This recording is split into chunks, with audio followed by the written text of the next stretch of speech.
अस्सलाम वालेकुम dear investors. मैं हूं कामरान महमूद।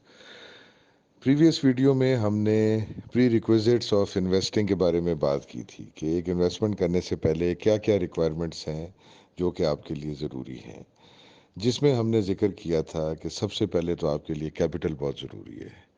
अब कैपिटल क्या लमसम की फॉर्म में है जो आप एक साथ लगा सकें, या अगर आपके पास कैपिटल नहीं है तो आपके पास इतनी सेविंग होती है कि आप उसको systematically periodically over a period of time on monthly basis investment कर सकें। ये एक फैक्टर था जो हमने डिस्कस किया, जो कि सबसे इम्पोर्टेंट फैक्टर है।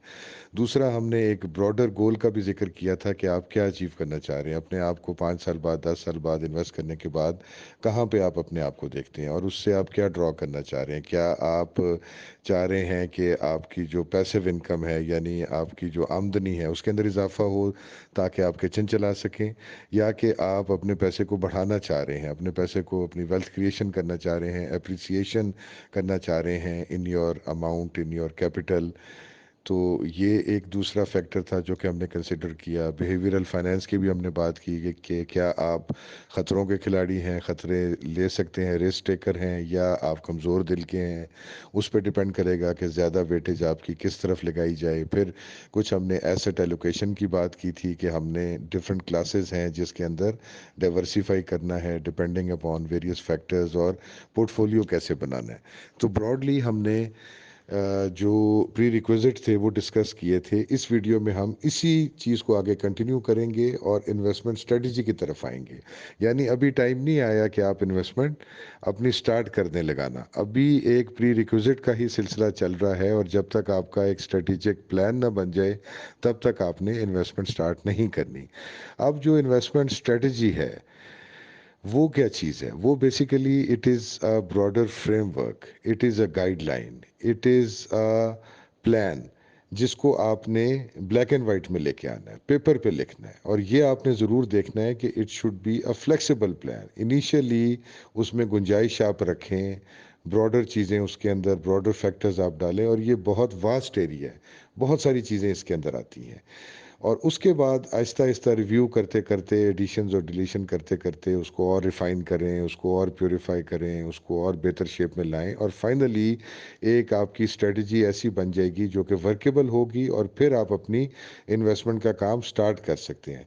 इस चीज़ को मैं को रिलेट करूँगा कंस्ट्रक्शन से, कि अगर आप एक इमारत बनाना चाह रहे हैं तो सबसे पहले तो आपके जेन में एक स्केच आएगा, एक जेन में रिक्वायरमेंट्स आपकी होंगी, और आप इस तरीके की आप चाहेंगे कि मैं इमारत बनाऊं।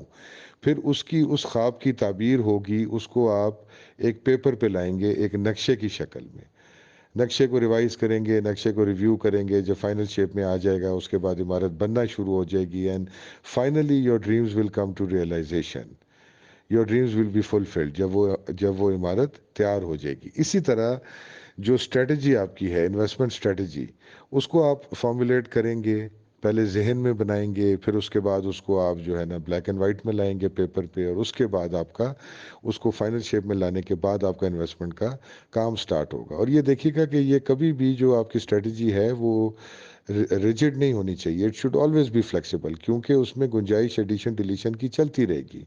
लेटर ऑन नए नए फैक्टर्स आएंगे, नए नए एवेन्यूज़ ऑफ अपॉर्चुनिटी खुलेंगे, उसके अंदर आप कुछ एडिशंस करेंगे, कुछ आप देखेंगे कि चीज़ें जो थी वो बेमकसद थी, वो उस तरीके से ना रिटर्न्स दे सकें जिस तरह के आप एक्सपेक्ट कर रहे थे, उनको आप हो सकता है उसमें से डिलीट भी कर दें। तो ये एक कंटिन्यूस प्रोसेस है जो चलता रहता है, मगर किसी ना किसी शेप में आपको स्ट्रेटजी को लाना पड़ता है इससे पहले कि आप इन्वेस्टमेंट स्टार्ट करें। जैसा कि मैंने कहा कि ये बहुत ब्रॉडर एरिया है, इसके अंदर बेशुमार फैक्टर्स हैं। फॉर एग्जांपल, इसके अंदर आपकी एज फैक्टर है। कहा यह जाता है कि जैसे जैसे आपकी एज ज़्यादा होती जाए, you should go for short term gains, short term investments, और आप लेस रिस्कियर की तरफ अपने आप को मूव कर लेते हैं। तो डिपेंड करता है कि आप लॉन्ग टर्म इन्वेस्टमेंट करना चाह रहे हैं, आप शॉर्ट टर्म करना चाह रहे हैं, आप मीडियम टर्म इन्वेस्टर हैं, depending upon your age also. फिर इसके अलावा एक्सपीरियंसेस जो है वो बहुत ज़रूरी है कि आपके क्या एक्सपीरियंसेस हैं, आपकी नॉलेज क्या है। ऑफ कोर्स एक बेसिक फाइनेंशियल नॉलेज तो बहुत ज़रूरी है इन्वेस्टमेंट स्टार्ट करने से पहले, और वो इतनी कॉम्प्लिकेटेड नहीं है। वो अगर आप किसी और शोबे से भी आपका ताल्लुक़ है, आप वो बुक्स को पढ़ के और आप जो क्वालिफाइड लोग हैं उनकी गाइडलाइन लेके आप एक बेसिक एजुकेशन रिगार्डिंग इन्वेस्टमेंट आप हासिल कर सकते हैं। और बेसिक फार्मूलाज हैं, बेसिक डेफिनेशंस हैं जिसकी जानकारी आपको ज़रूरी है। तो ये बहुत ज़रूरी है टू डिटर्मिन कि आपकी बैकग्राउंड क्या है, आपकी एक्सपर्टीज़ क्या है, आपका एक्सपीरियंस क्या है। फॉर एग्जांपल, अगर आपका रियल्टी सेक्टर के अंदर एक्सपीरियंस है, अगर आपका प्रॉपर्टी डीलिंग में एक्सपीरियंस है, तो आप अपनी ज़्यादा ज़्यादा वेटेज को उस तरफ कर सकते हैं। You will feel more confident in that area. अगर आपने पहले स्टॉक मार्केट में काम किया है, तो आप स्टॉक्स के अंदर अपनी वेटेज को अकॉर्डिंगली आप एडजस्ट कर सकते हैं। इसी तरह आप अगर एक बैंक के एम्प्लॉय हैं, आपको बैंकिंग की वर्किंग का पता है, या म्यूचुअल फंड्स में आप काम कर चुके हैं, या पहले आप इन्वेस्ट कर चुके हैं, तो वो आपके लिए आसानी पैदा कर सकता है। और जिन एरियाज़ में आप समझते हैं कि यू लैक एजुकेशन, उसमें आप अपने आप को अपने एजुकेशन लेवल को बिल्ड कर सकते हैं, ताकि आप दूसरे एवेन्यूज़ में भी जा सकें। क्योंकि जैसे कि मैं अक्सर वीडियोज़ में जिक्र करता हूँ कि डाइवर्सिफिकेशन बहुत ज़रूरी है, और एसेट एलोकेशन बहुत ज़रूरी है कि डिफरेंट एरियाज़ में आपने अपने आप को इन्वेस्ट किया हो, डिपेंडिंग अपॉन वेरियस फैक्टर्स के कितनी वेटेज आप किस एरिया को देना चाहते हैं। फिर आपकी हाउस होल्ड रिक्वायरमेंट्स जो हैं, they also count a lot, कि आपकी क्या रिक्वायरमेंट है, आप जॉब करते हैं, कितनी आपकी इनकम है, क्या आपका किचन आपकी सैलरी से चल रहा है, या आपको एडिशनल पैसे चाहिए चलाने के लिए। ये फैक्टर्स भी बहुत इंपॉर्टेंट हैं कि आपकी जो हाउस होल्ड की कंडीशंस हैं, आपकी जो सोसाइटी की जो आपकी जो इन्वायरमेंट है, आपकी जो सोसाइटी की जो रिक्वायरमेंट्स हैं, ये भी फैक्टर इन इसके अंदर आप अपने स्ट्रेटेजिक प्लान में करेंगे। फिर ये भी बहुत ज़रूरी है फैक्टर इन करना कि आपके पास टाइम कितना अवेलेबल है। क्या आप फुल टाइम जॉब कर रहे हैं, क्या आपके वर्किंग आवर्स इतने ज़्यादा हैं कि आप इन्वेस्टमेंट को टाइम ज़्यादा नहीं दे सकते, या कि आपके पास फुल फ्लैश टाइम अवेलेबल है टू मॉनिटर योर इन्वेस्टमेंट्स। तो इस चीज़ को भी आपने फैक्टर इन करना है। रिस्क को भी आपने देखना है, आपने देखना है कि आप ख़तरों के खिलाड़ी अगर हैं, तो आप अपने कैपिटल को मोमेंटरीली फ्लोटिंग लॉस में देख सकते हैं, यानी कि आपका कैपिटल बाउंस हो रहा है, कभी ऊपर जा रहा है, कभी नीचे जा रहा है, मगर उसके इन ल्यू अगर आपको एक रेगुलर स्ट्रीम ऑफ इनकम आ रही है in the form of dividends, तो क्या आप उसको बर्दाश्त कर सकते हैं, और आपका जो है रिस्क एपिटाइट है वो ज़्यादा है, तो then you can go for the stocks.